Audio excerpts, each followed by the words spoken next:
Alam nyo mga idol, meron tayong mga kapwa vlogger, content creator na napapanood natin sa larangan ng social media. Pero tila yata ang iba natin mga kapwa vlogger nag-overspeeding na sa kanilang sistema at parang medyo lumalayo na sila sa hangganan ng malayang pamamahayag. Alam nyo ba na ang malayang pamamahayag ay kinakatigan ng ating saligang batas para sa mga kapwa natin mga content creator, mga vlogger, gayon din sa mga taga-media. Pero hindi ko mo pinayagan tayo na magsalita o magano sa malayang pamamahayag, lahat na ng gusto nating sabihin pwede nating gawin.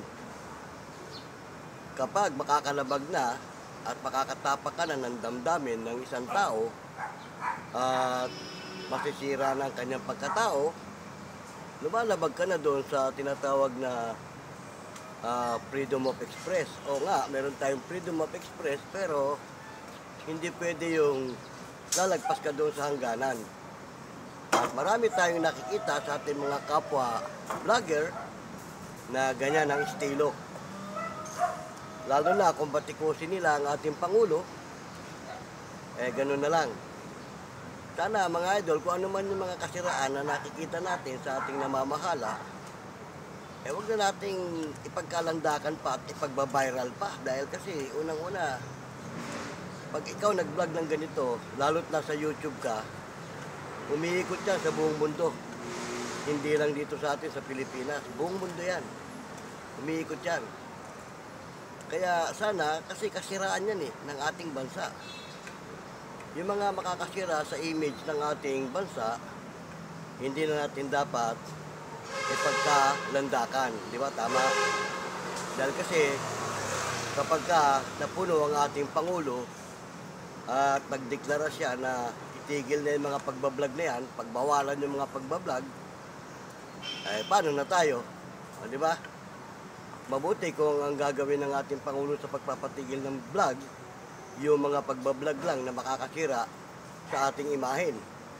Paano kung in general? Di pati yung mga matitinong vlogger, madadamay.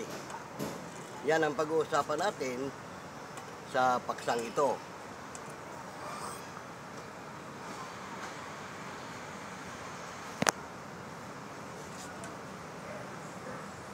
Bueno mga idol good morning, good morning. Good morning muna sa ating lahat. At bago tayo magpatuloy, dahil ko kayong batuin ng isang magandang umaga. Saan man kayong panig ng ating bansa naroon mga idol, nawa ay nasa mabuti tayong kalagayan hanggang sa mga oras na ito.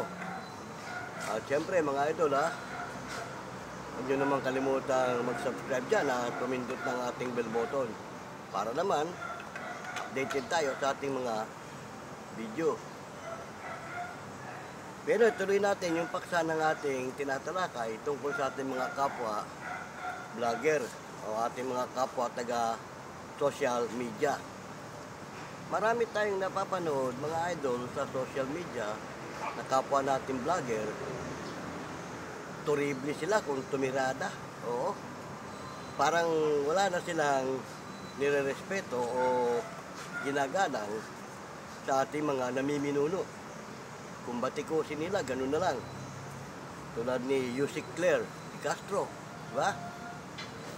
Kung batikusin, meron tayong napanood na vlogger. Kung tirahin si Claire, ganun na lang. At yung iba pa natin mga kapwa vlogger, kung batikusin ang ating Pangulo, at kung sino pang mga may tungkulin, parang mga walang pakundangan ba? Diba? Pangit naman. Kasi ang social media, pinahintulutan tayong gamitin ito, pero hindi tayo dapat lumalagpas doon sa hangganan na kung saan lang, hanggang saan lang tayo. Pero may mga napapanood nga tayo na over na. Yan ang nakakatakot mga idol, kasi kapag nga napuno na ang ating Pangulo sa kababatikos at kasisira sa ating pamahalaan, malamang pag nagbigay ng order yan, patigilin lahat ng mga vlogger, patigilin lahat ng mga taga-media na yan na nakakasira sa ating imahen. Wala tayong magagawa. Although kinakatigan tayo ng saligang batas, pero kapag umu-over na, may karapatan na patigilin ka. At kung mamalas-malasin, baka ipahuli ka pa at ipakulong ka. Di ba? Kaya dapat konting ingat tayo, mga idol, sa ating mga ginagawang pagbabalita. Hindi naman masamang magbalita. Halimbawa, sabihin na, yung ibabalita mo talagang isalaysay mo lang ng tama. Hindi na yung matapos mong isalaysay, kung ano-ano pa mga palabok ang ipupukol mo. Di ba? Pangit na. Kagaya nung napanood natin vlogger, parang kinakantyawan pa si Yusek at saka yung iba nating mga namamahala sa ating pamahalaan. Lalo na ang ating Pangulo. Di ba? Nabanggit ko na nga doon sa una kong video Sa panahon ni Duterte, hindi pwede yan. Mga ganyang sistema. Di ba? Kasi makakasira na makakaano na ng imahe natin Lalo doon sa namiminuno sa atin. Di ba? Yung Pangulo natin, minsan di na ginagalang ng mga vlogger na yan. Di ba? Ng mga taga-social media. At yung kanyang mga alalay na tagapagsalita, hindi na rin halos nire-respeto. Sabihin na natin may mga pagkukulang ang ating pamahalaan, may mga pagkakamali. Pero wag naman nating abusuhin yung ating mga pananalita, di ba? Hindi masama yung ibalita mo kung anong nangyayari, kung anong nagaganap. Pero yung hahaluan mo pa ng parang pang-iinsulto na para ka pang naghihikayat sa kapwa mo na gano'n ang sistema, hindi na maganda yon, di ba?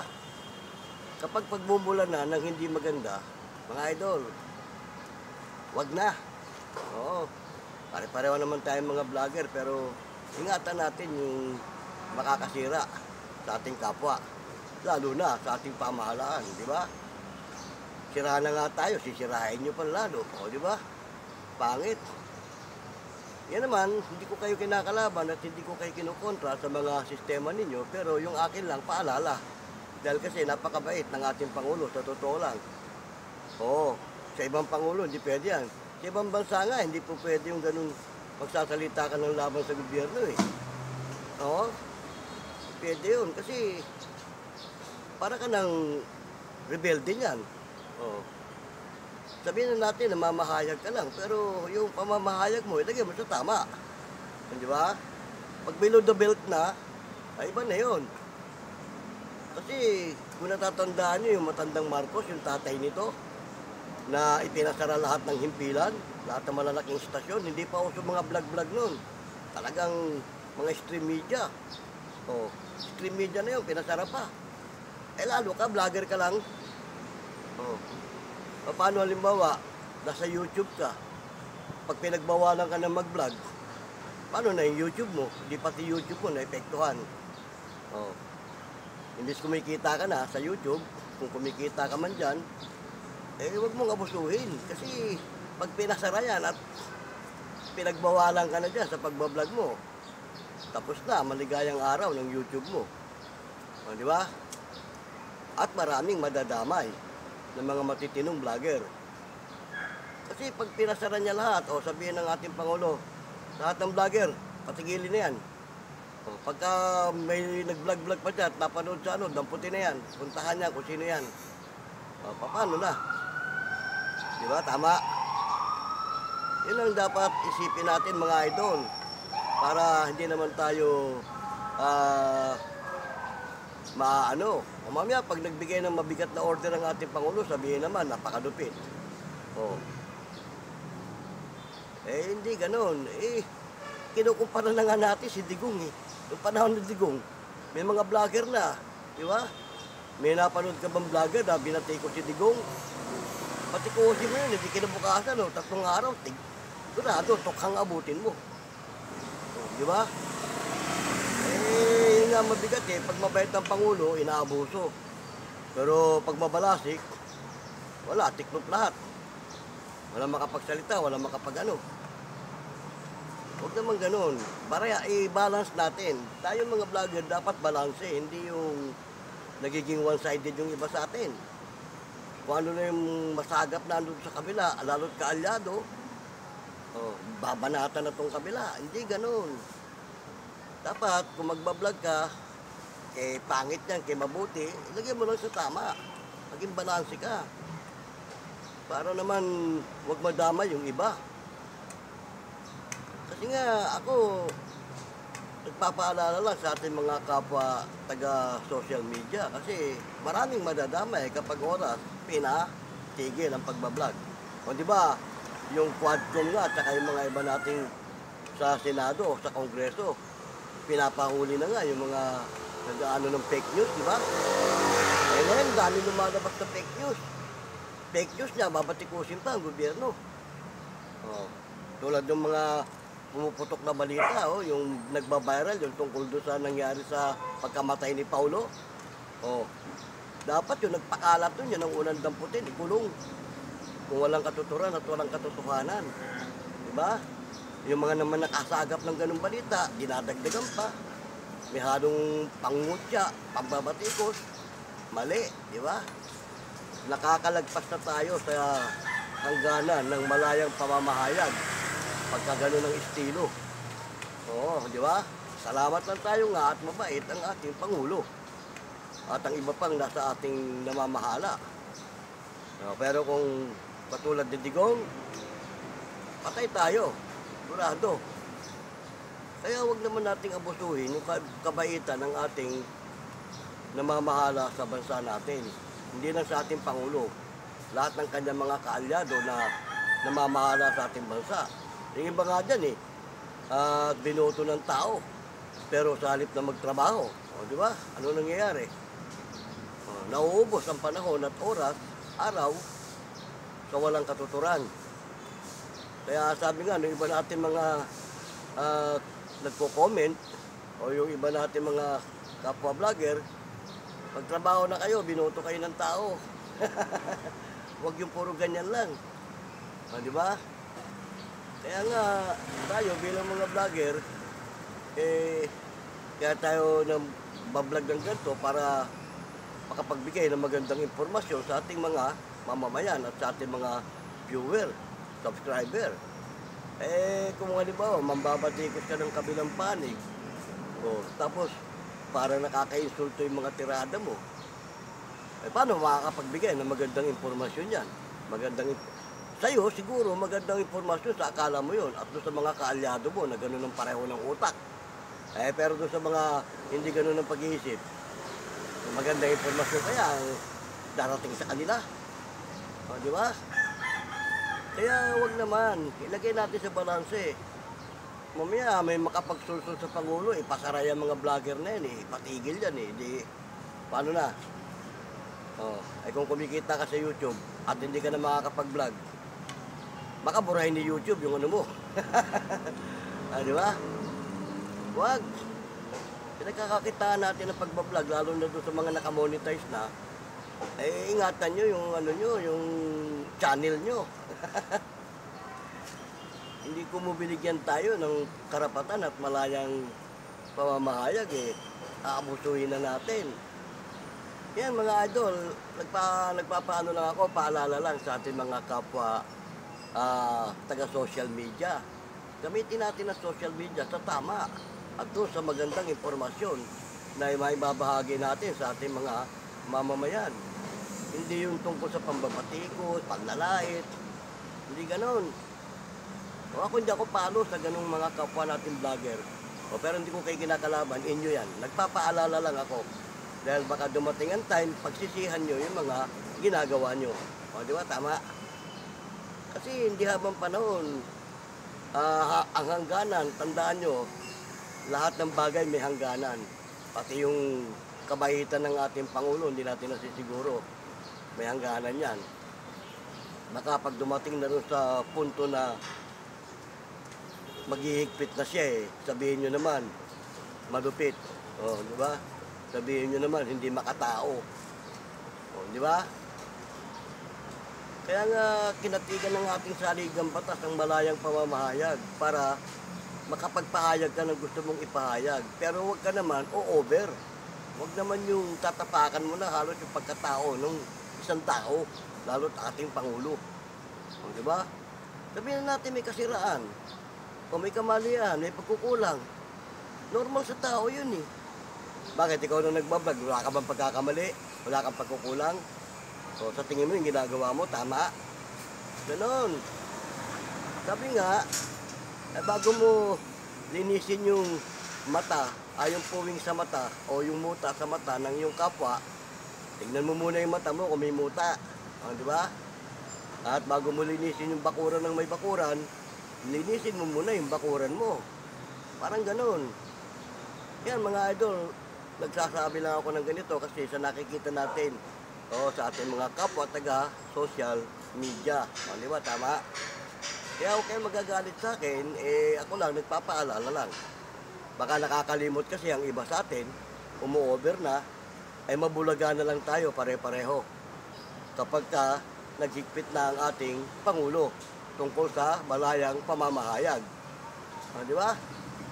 Kasi marami tayong mga kapwa-vlogger na papanood natin na iba na ang tirada nila. Para bang akala mo sila na talaga ang magaling sa lipunan. Kagaya nung iba natin mga vlogger, binabatikos yung mga nanunungkulan, yung mga senador na, sabihin natin talagang may mga senador naman na may mga pagkukulang at pagkakamali, pero hindi mo dapat batikusin. Bakit? Person in authority yan Mamaya ipadampot ka yan di ba? Yung mga ganyan mga may tungkulin, person in authority yan, hindi mo dapat bastusin yan o anuhin. Sabihin natin may mga pagkukulang, normal yun May mga pagkakamali. Kasi sabi nga ni Kristo, kung may pagkakamali at may kasalanan ng taong ito, kung sino ang hindi nagkakasala sa inyo, siya ang unang dumampot ng bato. Batuhin ang taong ito. Di ba? Wala namang hindi nagkakamali sa atin Lahat tayo nagkakamali Normal sa atin yun na nagkakamali tayo Pero sana yung pagkakamali ng ating kapwa, huwag na nating suklian pa ng kapwa pagkakamali. Di ba? Tama? Nakalagay sa Biblia yun Nagkamali sa yung kapwa mo, huwag mo na suklian ng kapwa pagkakamali din. Di ba? Di ba sabihin natin, may mga pagkakamali ang ating tagapamahala, ang ating gobyerno. Anong dapat? Hindi yung babatikusin natin, titirahin natin, sisiraan natin. Sino nakakaya sa ibang bansa? Hindi yung bansa natin. Napupulaan pa, sasabihin, mga Pilipino pala, mga gago. Sila nagsisiraan. Di ba? Yun ang hindi maganda sa ating mga kapwa-vlogger. Kaya yan, hindi ko kayo kinakalaban, hindi ko kayo kinukontra sa mga gusto nyo, nagpapaalala lang ako. Para kung dumating yung time na mangyari yung hindi dapat mangyari, pagsisihan nyo yung mga ginagawa nyo. Di ba? Lagyan natin sa tama yung ating pagbablog. Lagyan natin sa normal. Lumagay tayo sa neutral, hindi yung makikisaw-saw ka tapos hihigit ka pa rin sa sinawsawan mo. Di ba? Kagaya nung napanood natin vlogger, nakisaw-saw doon sa issue, humigit pa siya. Doon sa sinawsawan niya. Binatikos ng binatikos yung di ba? Tama?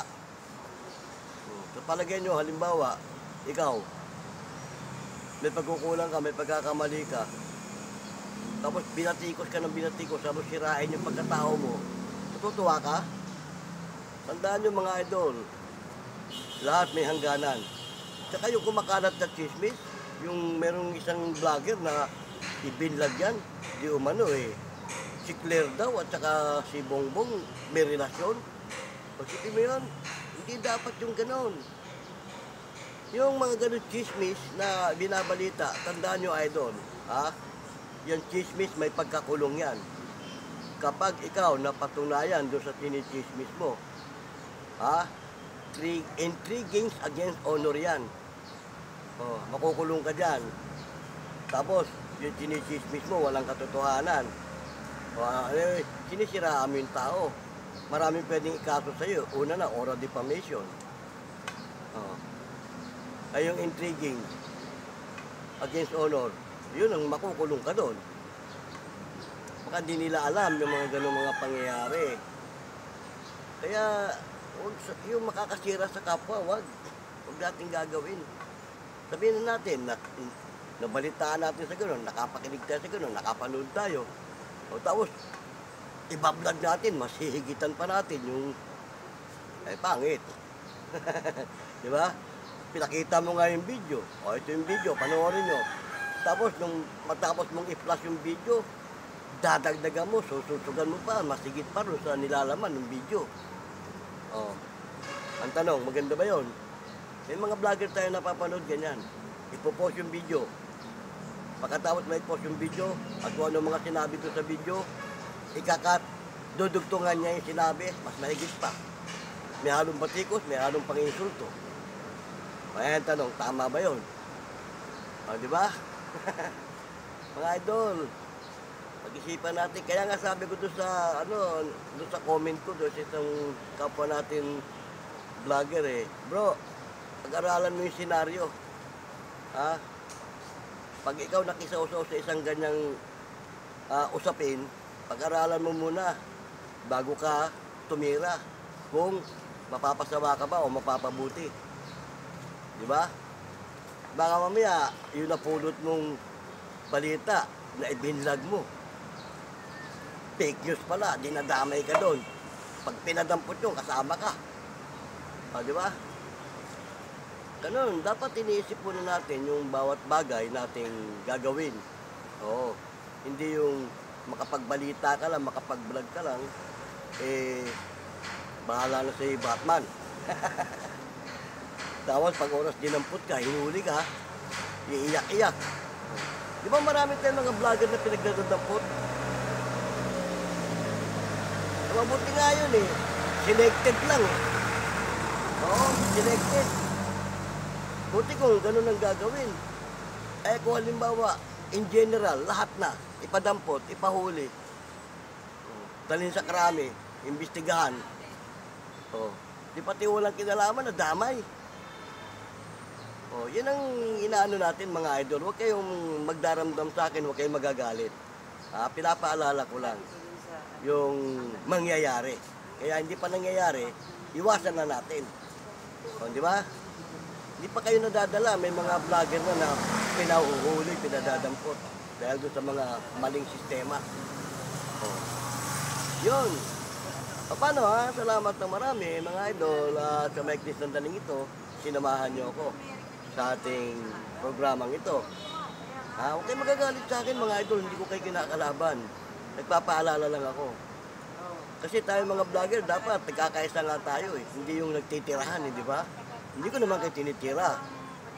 Nire-remind ko lang at inaano ko lang, nire-reactionan ko lang yung mga napapanood natin sa ating kapwa vlogger na umu-over na. Kaya alam naman ng mga kapwa ating vlogger kung sino yan kung sino sila di ba? Hindi ko na kailangan banggitin pa kung sino yan, hindi ko na kailangan alam nila kung sino-sino sila. Di ba?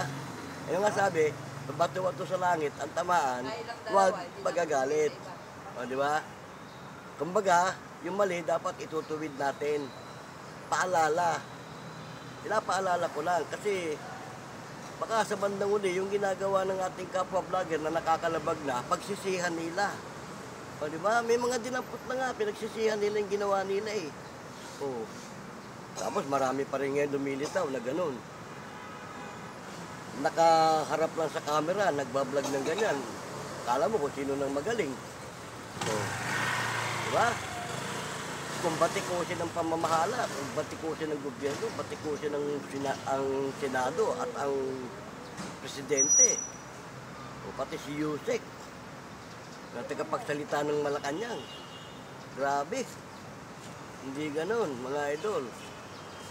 Kasi, uulitin ko, yung matandang Marcos, yung tatay nito, nung umabuso ang mga taga-media sa mga pagsasalita, anong ginawa? Di ba? Pinasara. Mga batikang mga mamamahayag yun, ha? Mga veterano yun, pero wala nagawa. O, di ba? Tayo pa kaya, mga vlogger lang tayo. O, di ba? Oo, influencer. Yung mga vlogger, influencer yan eh. Pero pag naging influencer ka, doon sa magandang influencer, hindi yung pag-influensya ka nung makakasira sa kapwa mo at parang nag-aangkat ka ng gulo. Oh, di ba? Yun lang mga idol, ang gusto kong i-remind sa ating mga kapwa na sa larangan ng social media. Oo. Eh magagalit sa akin mga idol. Akin, paalala lang naman. Ngayon, kung tanggapin nyo, salamat. Kung hindi naman, wala namang mawawala sa akin. Oo. O, paano? Salamat ng marami. Sinamahan nyo ako sa may kinagdali. Itong ating kwentuhan. Ito pong muli, yung lingkod, si Boyet. Hanggang sa muli. Paalam!